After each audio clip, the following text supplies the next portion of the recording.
Beginning with the invasion of Poland in 1939, Hitler and the German military implemented a new military strategy known as Blitzkrieg. This strategy would be incredibly effective and influential in the first year of World War II and would result in Germany taking over vast parts of continental Europe. As you can see in the map on the title slide here, by the end of 1940, Germany is either going to occupy and control most of the territory in North and Central Europe. It's going to be allied with many of the countries that are left in Southern and Eastern Europe. And only Great Britain will be left as a country to resist the Germans in World War II. Hitler's Blitzkrieg strategy was based around the concept of lightning war, which is what Blitzkrieg translates to from German to English.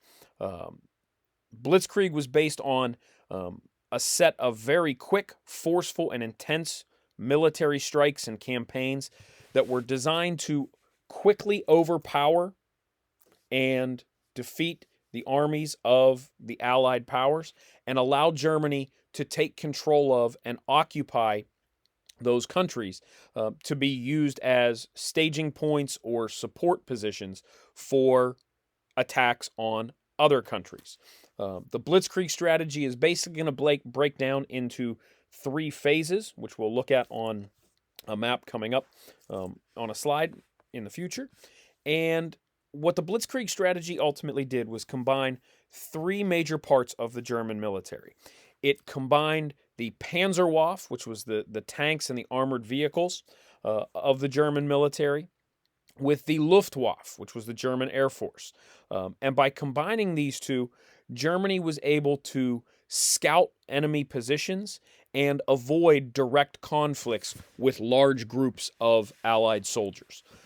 They were also able to move quickly and bring a significant amount of force on the areas that they targeted so that they could quickly defeat the Allied soldiers and allow the third part of the German military, the Heer, which was the infantry soldiers, to follow behind the armored vehicles and occupy the territories that had been vacated by the Allied armies.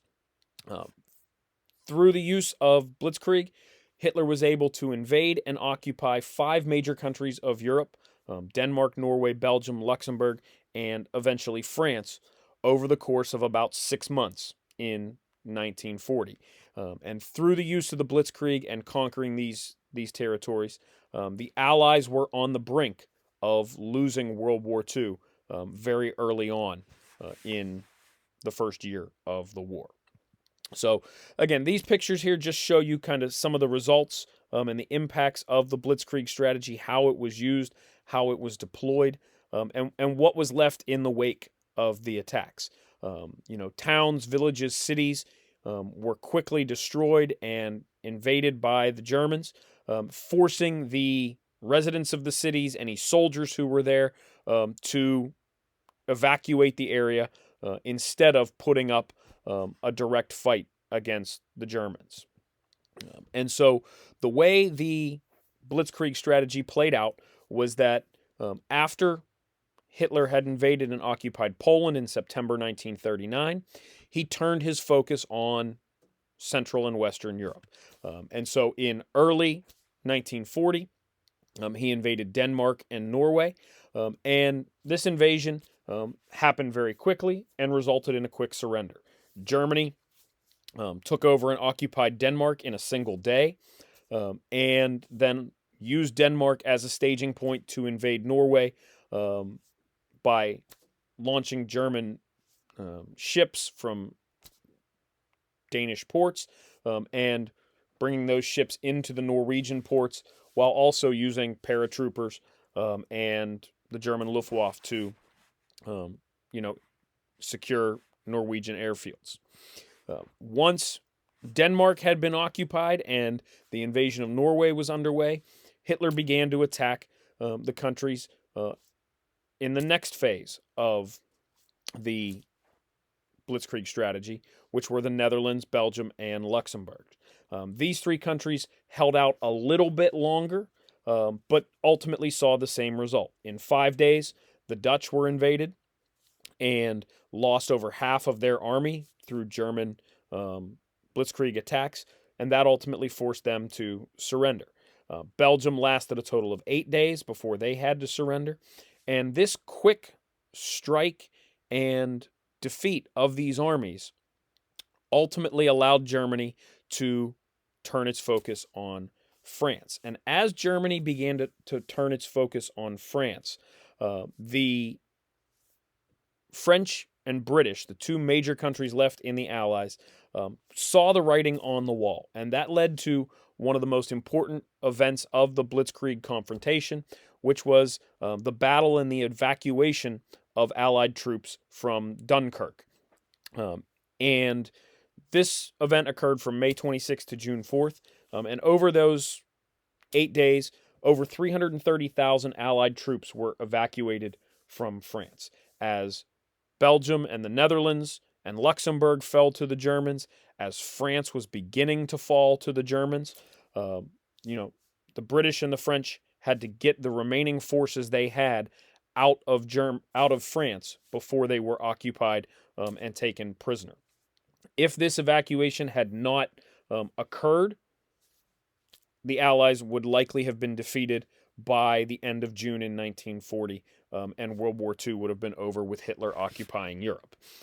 But they were able to evacuate their troops, and those troops will then play a role in the eventual reinvasion of Europe with the D-Day invasion in 1944. One other important event that occurred as part of the invasion of the Netherlands and Belgium and Luxembourg was that British Prime Minister Neville Chamberlain resigned as a result of the British failures and the French failures to defend Belgium, Luxembourg, Netherlands, and France from the Germans. And so Chamberlain's resignation is going to open the door to Winston Churchill, who is going to become an important part of the Allied war effort in 1941 through 45. So this map shows you the three basic phases of the war. Again, Germans invaded Poland in 1939. Once they had invaded Poland successfully, they moved to Denmark and Norway in early 1940, and once that campaign was over, they focused on the rest of Europe, which allowed them to invade and occupy France and use France as the staging point for attacks on Great Britain, which would begin in the second half of 1940 and carry into 1941. The final major event of the Blitzkrieg conflict was the fall of France and the French surrender in June of 1940. As soon as the invasion of Dunkirk is over, Hitler takes control of northern France and occupies France beginning on June 5th, 1940. The main reason that he was able to do this is that the French were not prepared for the Blitzkrieg strategy, and their main defense, the Maginot Line, which was a set of trenches and bunkers that had been set up to defend France from the German attack, failed to defend the country. Hitler was able to quickly go around the Maginot Line and avoid the direct conflict with France that France was hoping for. And France had really prepared for a traditional war like they fought in World War I, with the trenches and all of the things that had gone on the Western Front.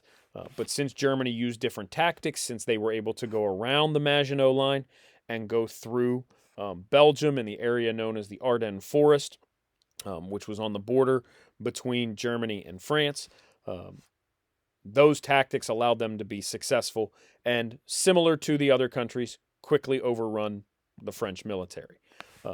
By the middle of June, the French were beginning to evacuate Paris, the capital city of France. And on June 10th, Italy joins the war by declaring war on France as a result of the German success and the French failures. By June 13th, Germany has entered and occupied Paris and controls the capital city. And 4 days later, on June 17th, the French begin the process of surrendering to the Germans. They ask for an armistice and are going to end up giving most of France's territory to Germany, specifically the land in northern France, which you'll see on a map on the next slide, as well as the Atlantic coast, which Germany would use to launch the attacks on England. And as kind of a symbolic note, the armistice that was ultimately signed when France surrendered was signed on the same railroad car that Germany had surrendered in during World War I. So again, you see the rivalry between Germany and France, between Hitler and the French, come back around with this treaty signing as the Germans kind of rub it in France's face that they have overrun and overtaken the country. So once France surrenders, France is divided into two parts. The light green part on the map here is the part that Germany occupied, and the orange part is what is known as Vichy France, which was an unoccupied area of France that was set up with the armistice signed on the 22nd of June. This area of France remained an independent country, but it was really a puppet state, as you see here, because part of the agreement that was signed in the armistice was that Hitler got to choose the leaders of Vichy France. And so a Frenchman named Henri Pétain was chosen as the leader because Hitler believed that he would be someone that would listen to Hitler and would carry out his orders and would not attempt to resist the French or resist the German occupation of France. And that would allow Hitler to focus on England. Ultimately, in the Vichy France area is where the French resistance is going to begin to develop. And future French President Charles de Gaulle, who was a soldier in the French military, would become the leader of that movement. And Vichy France, as a country loyal to Germany, as well as the Free French Army and the resistance, would play roles in the battles of 42 and 43 as the European theater continues. So Vichy France is something we'll come back to and be talking about in future assignments. Ultimately here, we see the end result of Blitzkrieg and the German occupation. In a matter of months, Hitler was able to conquer most of Europe. The areas that he didn't conquer were areas that he had annexed prior to the beginning of the Blitzkrieg strategy. And so 6 major European countries fall to the Germans. They control most of Central and Northern Europe.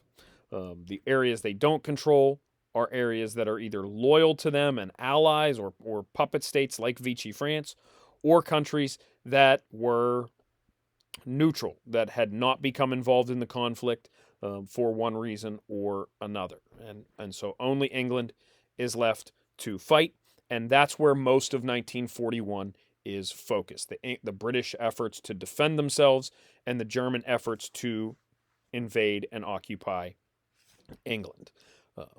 Those efforts bring about the rise of Winston Churchill, who comes to be known as the British Bulldog for the way he fought back and resisted the German attacks. Churchill had been chosen as prime minister after Neville Chamberlain resigned in May of 1940 after the evacuation at Dunkirk. And Churchill really becomes an inspirational leader for the British. His speeches inspire the British. His strategies for defending against the German air raids and the Blitz that would come in late 1940 and early 1941 help the United Kingdom defend itself and stay in the fight until the United States ultimately joins the war. The alliance that begins to be made between Churchill and U.S. President Franklin Roosevelt is going to be an essential part of why the U.S. changes its position of neutrality and begins to support the Allies in World War II. We'll be looking at the U.S. efforts through the Lend-Lease Act, the Atlantic Charter, and some of the other things that were negotiated between FDR and Winston Churchill, leading up to the U.S. efforts to support the Allies. And ultimately, Churchill, as the war progresses, is going to become a member of the Big Three, which will become the three main leaders who begin the Allied retaliation and attempts to overtake the Germans and retake the land that was claimed through the Blitzkrieg strategy. So FDR and Churchill, along with Joseph Stalin, who will join the Allies after Hitler's invasion of Russia in 1941, become this group called the Big Three, and their efforts are ultimately going to be an influential part of the European theater and the Allied victory over the Germans in 1944 and 1945. So 1940 sets up a lot of the key moments of the next few years of the war and positions Winston Churchill, FDR, and Joseph Stalin as the decision makers for the Allies.